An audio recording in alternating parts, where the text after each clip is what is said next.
Assalamualaikum warahmatullahi wabarakatuh. Salam bahagia untuk kita semua. Dalam pembelajaran IPS kali ini kita akan membahas tentang soal-soal yang telah kalian kerjakan pada PTS lalu. Soal nomor 1.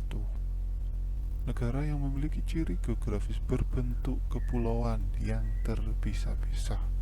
Itu jawabannya adalah Indonesia dan Filipina. Dapat kita ketahui jika kita melihat peta ASEAN atau Asia Tenggara. Ya, di sini negara Filipina ya, bentuknya kepulauan terdiri dari beberapa pulau. Begitu juga dengan Indonesia. Ya, itu untuk nomor 1. Kita lanjut ke nomor 2. Keuntungan letak geografis Indonesia terhadap kehidupan bangsa Indonesia adalah yang B. Ekonomi berkembang besar karena merupakan jalur utama lalu lintas dunia, yaitu karena Indonesia terletak di antara dua benua dan dua samudra, terletak di posisi silang. Mari kita lihat, ini adalah peta Indonesia terletak posisi silang antara benua Asia dan benua Australia, dan di antara Samudra Hindia yang sekarang sudah menjadi Samudra Indonesia dengan Samudra Pasifik.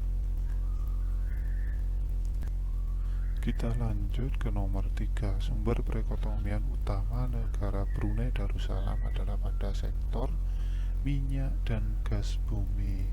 Karena kita tahu negara Brunei ini adalah negara yang kecil, ya, memang terkecil itu Singapura di Asia Tenggara, tapi kekayaan alamnya berupa minyak bumi dan gas alam yang ada di Brunei Darussalam sanggup meningkatkan perekonomian negaranya.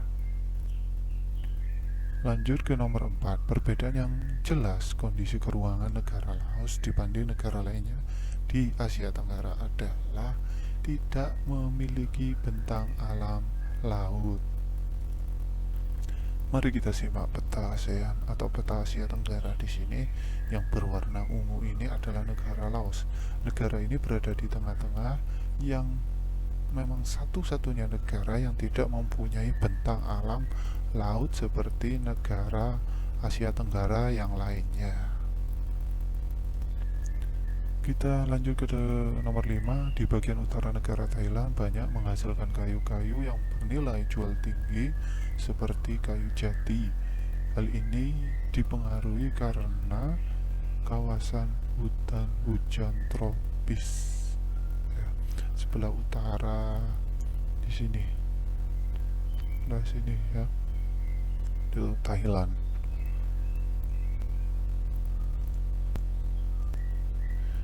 Karena kita ketahui bahwa iklim di Asia Tenggara itu tidak jauh berbeda antara negara satu dengan yang lainnya, ya, itu beriklim tropis. Oleh sebab itu curah hujannya tinggi sehingga membuat banyak sekali hutan hujan tropis yang ada di Asia Tenggara. Sekarang ke nomor 6. Dari kondisi bentang alam negara Thailand dari 1 sampai 4, ya, berdasarkan ini yang paling benar yang dicocokkan dengan sumber daya alamnya yaitu jawabannya yang C, yaitu gugusan pegunungan Malaya dengan tanah teras di daerah selatan Thailand, yaitu banyak sekali sumber daya alamnya yaitu berupa timah dan karet. Lanjut nomor 7. Singapura adalah satu-satunya negara yang miskin sumber daya alam di antara negara-negara anggota ASEAN lainnya. Namun, angka indeks kualitas hidup penduduk Singapura menempati peringkat pertama di Asia, serta termasuk negara terkaya ketiga di dunia. Salah satu faktor yang menyebabkan negara Singapura menjadi negara paling maju di ASEAN adalah tempat transit atau jalur persilangan lalu lintas dunia. Ya, kita ketahui bahwa negara Singapura ini memang luas wilayahnya kecil, Meskipun negara Singapura letak luas wilayahnya yang kecil dapat kita lihat di peta ini, tapi negara ini adalah tujuan wisata. Tidak hanya itu, perekonomiannya pun sangat maju. Banyak sekali kapal-kapal pesiar atau kapal-kapal pedagang yang biasanya kapal-kapal barang itu singgahnya di Singapura, bongkar muatnya di Singapura, ya. Jadi banyak kapal-kapal tersebut singgah dan transit di Singapura untuk bongkar muat barang. Jadi memang ramai jalur persilangan lalu lintas perekonomian atau perdagangan dunia. Nah, lewat jalurnya ya di sini, transitnya juga di sini, bongkar muatnya pun di sini. Tuh tentang negara Singapura. Lanjut ke nomor 8, jalinan kerjasama yang dilakukan antar negara-negara penghasil minyak bumi seperti OPEC, Organization of Petroleum Exporting Countries, didorong oleh faktor kesamaan sumber daya alam. Kesamaan apa? Yaitu kesamaan penghasil minyak bumi. Jadi jawabannya yang B. Nomor 9, bentuk kerjasama dalam bidang ekonomi yang bertujuan meningkatkan daya saing ekonomi negara-negara ASEAN dengan menjadikan ASEAN sebagai basis produksi pasar dunia. Yang mana? Yaitu yang AFTA, ASEAN Free Trade Area, yang B. Ya, kenapa kok jawabannya AFTA? Ya, kita lihat lagi tujuan yang pernah saya jelaskan di pertemuan sebelumnya, yaitu tujuan dari AFTA yaitu antara lain meningkatkan keunggulan kompetitif sebagai basis produksi pasar dunia, liberalisasi perdagangan yaitu mengurangi kendala tarif dan non-tarif antar negara anggota, jadi memudahkan perdagangan antar sesama anggota AFTA, efisiensi produksi dalam rangka meningkatkan daya saing jangka panjang, dan yang terakhir adalah ekspansi perdagangan intraregional, memberikan konsumen di ASEAN lebih banyak pilihan serta kualitas produk yang lebih baik. Itu tujuan dari AFTA. Nomor 9 jawabannya yang B. Nomor 10, tujuan dari kerjasama negara-negara ASEAN di bidang ekonomi adalah memperluas kegiatan produksi, konsumsi, dan distribusi. Masih ingat pengertiannya produksi, konsumsi, dan distribusi? Ya. Produksi itu menghasilkan barang, kalau konsumsi adalah menghabiskan kegunaan suatu barang atau jasa. Ya. Kemudian distribusi adalah menyalurkan barang dari produsen kepada konsumen. Kita beranjak ke nomor 11, menciptakan keamanan, stabilitas, dan perdamaian serta membahas kasus-kasus terkini yang menjadi perhatian ASEAN merupakan salah satu tujuan kerjasama antar negara-negara ASEAN, yaitu di bidang politik dan keamanan sebenarnya. Jadi yang B. Nomor 12, dalam upaya mencapai tujuan meningkatkan kualitas pendidikan di Asia Tenggara dan meningkatkan daya saing internasional, negara-negara ASEAN melakukan kerjasama melalui memberikan beasiswa latihan pengolahan jasa pelabuhan udara, kesehatan, dan keselamatan kerja industri, serta komunikasi bahari, yaitu berkaitan dengan pariwisata. Jadi jawabannya yang A. 13, interaksi sosial yang terjadi antara pengungsi manusia perahu asal Myanmar dengan penduduk negara tujuan pengungsian terjalin dengan baik karena dorongan rasa simpati dan empati dari penduduk negara tujuan pengungsi. Yang C, karena biasanya antar negara-negara ASEAN kita sejarahnya pernah dijajah oleh bangsa lain, senasib sepenanggungan, kecuali negara Thailand yang tidak pernah dijajah oleh negara lain di Asia Tenggara satu-satunya. Nomor 14, tujuan dibentuknya ASEAN Domestic Work Alliance atau ADWA adalah yang D.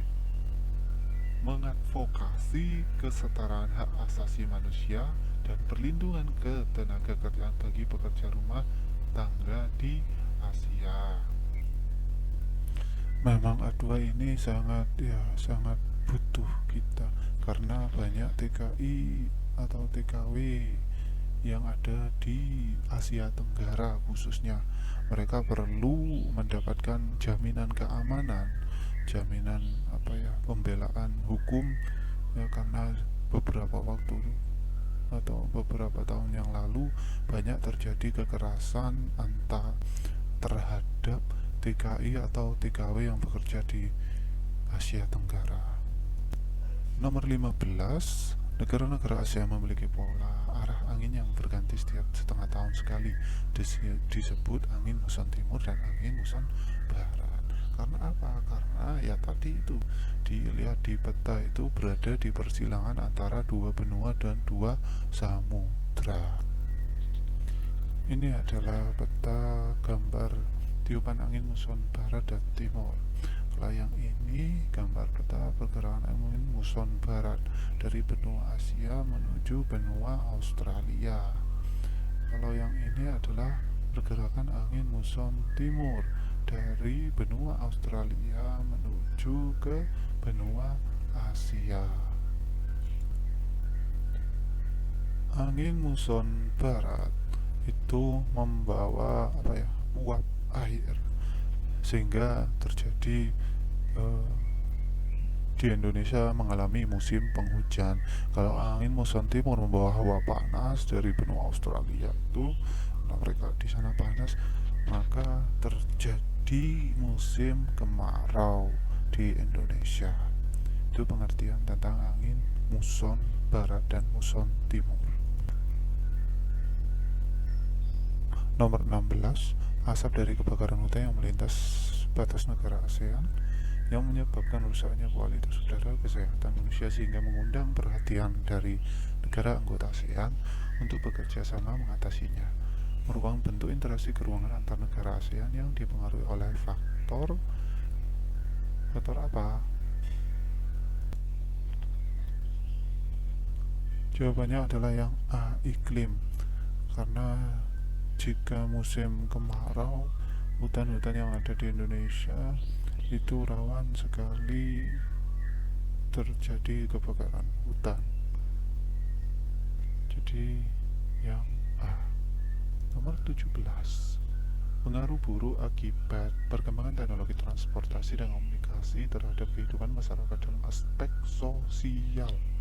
Ditanya adalah aspek sosialnya, maka jawabannya adalah yang D, semakin maraknya perdagangan manusia. Itu pengaruh buruk dari teknologi transportasi dan komunikasi. Karena di sini yang ditanyakan adalah aspek sosial ya. Jadi kalau baca soal lebih lebih teliti lagi ya, jangan asal baca cepat jawabnya juga cepat alhasil salah. Nomor 18, di suatu desa berdiri sebuah pabrik kertas di atas lahan sawah petani. Dampak negatif konversi lahan pertanian menjadi industri bagi desa tersebut adalah apa? Yang D, terjadi pencemaran tanah akibat limbah pabrik. Apa maksudnya konversi lahan pertanian menjadi industri? Konversi ini alih fungsi lahan yang awalnya lahan pertanian yang ditanami padi dan lain macamnya itu dialih fungsikan menjadi industri. Ini salah satu bentuk atau dampak negatifnya, yaitu yang terjadi pencemaran tanah akibat limbah pabrik. Sekarang nomor 19, Berikut yang merupakan faktor penyebab alih fungsi lahan pertanian menjadi pemukiman. Pemukiman ini bisa yang sering terjadi di Malang itu adalah alih fungsi lahan pertanian menjadi perumahan, yaitu yang A. Angka pertumbuhan penduduk yang terus meningkat. Ini yang menyebabkan lahan kita atau lahan pertanian di negara kita itu semakin menipis atau semakin habis. Nomor 20. Negara ASEAN yang terletak paling utara adalah. Untuk menjawab soal tersebut bisa kita lihat peta ini ya. Terletak yang paling utara, yang paling atas ini, yaitu Myanmar. Itu jawaban untuk nomor 20. Untuk bagian pertama ini sampai di sini dulu. Sampai sampai nomor 20 dulu pembahasan kali ini. Kita lanjut ke part 2 nantinya, dari soal nomor 21 sampai soal 40. Saya akhiri, wassalamualaikum warahmatullahi wabarakatuh.